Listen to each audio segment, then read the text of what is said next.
Hello and welcome to another edition of Mailbag.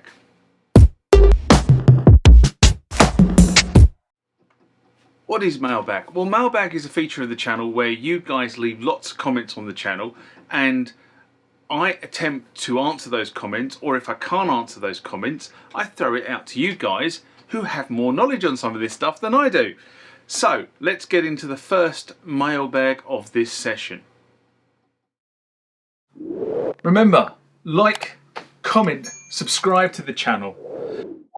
Go over to Instagram and follow me there. Go over to Facebook, follow me there. That's where the normal notices are. And consider becoming a Patreon. The next comment or question comes from Jack and Jill Marley, and it's in response to, again, sometimes I forget to put what it's in response to, but I suspect it's basically responding to a video I did on the U-110, because I'm referring to the U-110 a lot in the comment and also in the answer. But it's quite a long one, so bear with me. Jack and Jill Marley write, I did consider getting the U-110 in addition to the U-220, but I also wanted an MT-32. So the MT-32 was kind of like a desktop module, desktop sound generation module from Roland, made in the mid-80s. And someone listed a CM-32L and a CM-32P as a job lot, and I decided that was perfect opportunity to kill two birds with one stone. Alternatively, I could have waited until next year to replace all the tack switches, as I will be going back to mainly using VST plugins next year, and the CM-32P sounds surprisingly very close to the U-220 or a D70 or an MV30, especially when you put the rock drums card in it. Just for those that don't know, the CM-32 and the CM-32P, they were sound modules, but they were sound modules that were designed to be used with a computer and therefore had a very minimal user interface to them. You effectively were talking to these units via your computer and via MIDI. Anyway, the CM-32 saxophones sound more or less the same as they would sound on any other keyboard and modules that use those RS PCM sounds. The CM-32P is basically the poor man's version of the U-110, U-220, D70, and the CM-32L is the poor man's version of the MT-32, although it does have extra sound effects in the drum kit, which was one reason why I bought it over the MT-32. So there's kind of a lot of Roland equipment in that question. The thing you've got to remember about Roland equipment back around about this point in time is that basically all the sounds that were loaded onto these devices by Roland as part of the factory set were based pretty much off the same set of samples. The difference in the sound for different instruments was basically down to the resolution of the sound on the internal digital analog converters, the DACs, processes, the memory limitations of the device, and also the sound processing capabilities that were built into the device. So you started effectively with kind of the same PCM sample, but how the device manipulated it gave you the sound or the tonal qualities of the device, if you like. Now, I would argue that there is really a difference in instrument sound quality, but the bottom line is, and I say this to lots of other people all the time, is if it works for you, brilliant, crack on. That's my advice. It doesn't matter what other people say. People will rubbish stuff. You know, I get that on the channel. People turn around to me and say, that instrument's a load of rubbish. But the bottom line is, if it works for you, it works for you, it solves the purpose. If it works for you and you picked it up dirt cheap, brilliant. You don't need the most expensive keyboard in the world, or the most expensive drum machine, or the most expensive sampler, or whatever it happens to be, to make music. If it works for you, it works for you. Anyway, Jack and Jill wrote back and said, one issue with the CM32 is that sometimes it cuts out in the middle of playback at random times, usually because it can't process that much MIDI data. The CM32P is fine for hosting the Rock Drums PCM card, but sounds like pianos and saxophones definitely more superior of the U-220, and I have decided to stick to using the U-220 for those sounds. Although the CP32 organs are one of its few usable sounds, but the CP32P is more ideal to use than the CM-32L or an MT32, as it was intended to be used so slightly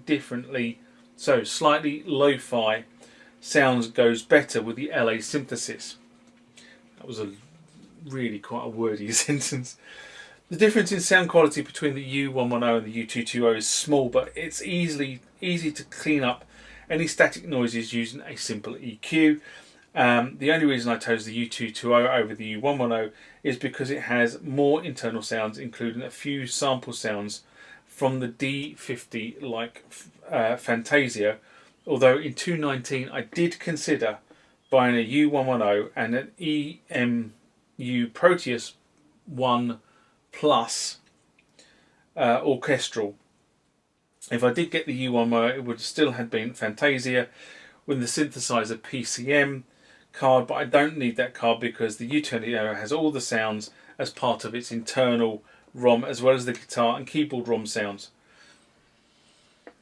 Maybe if I end up with loads of ROM cards, I might reconsider the U-110. And might even get a Roland R8M or similar reasons, even though I already have a Roland R8. Again, lots of Roland devices in there. Now, personally, I have got both a U-110 and a U-220. Why have I got both? Well, I acquired one and then I acquired the other. And this is kind of many years ago. But what I do find is that my U-110 is considerably noisier than my U-220. But the U-110, I acquired the U-110 first. And I like the fact that you can actually get you could put four of the Roland sound cards for the PCM sound cards for these instruments into this U-110.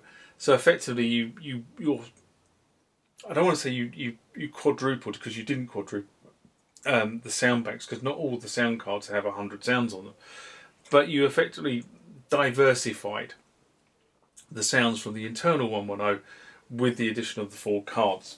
And I quite like that, as opposed to the U-220, which I think has better fidelity. Definitely my unit has better fidelity, but only actually has 2 card slots. So you can only load 2 cards into my 220 as opposed to 4 cards into my 110. Now, what is really interesting is your comments on the CM-32P and the CM-32L. And not having had or used either of these, it's interesting to get somebody else's feedback. It always is interesting to get somebody else's feedback on some of this legacy tech, because the likelihood of me going and buying a CM-32P and a CM-32L is pretty slim. I don't need them. I get everything I need from the 110 and the 220. But they still exist. They were put into the market for a specific reason. So it's always interesting to find out what other people think about it. Now, if you're looking to trigger drums via a sequencer, the RM8, in terms of the R8 and the R8M, are actually, the R8M is a better sequencer module than the R8. You don't need the human interface if you're going to use the sequencer to trigger the drums. But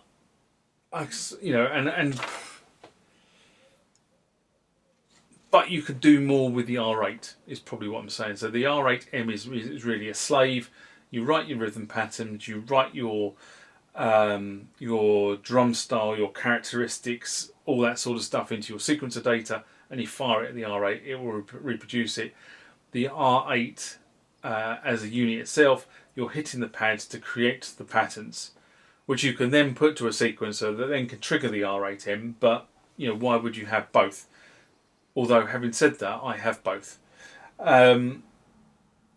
So it's very. It sounds kind of daft, but it's kind of a workflow thing, really.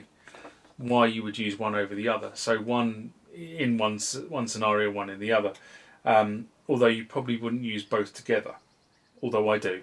So scotch that. I'm talking rubbish. But the thing about my R8 at the moment is it is going to go out through some surgery soon to make it 100% operational, and then I'm going to do a whole load of videos on the R8. In fact, I'm going to do a whole load of videos on drum machines when I get sort of time.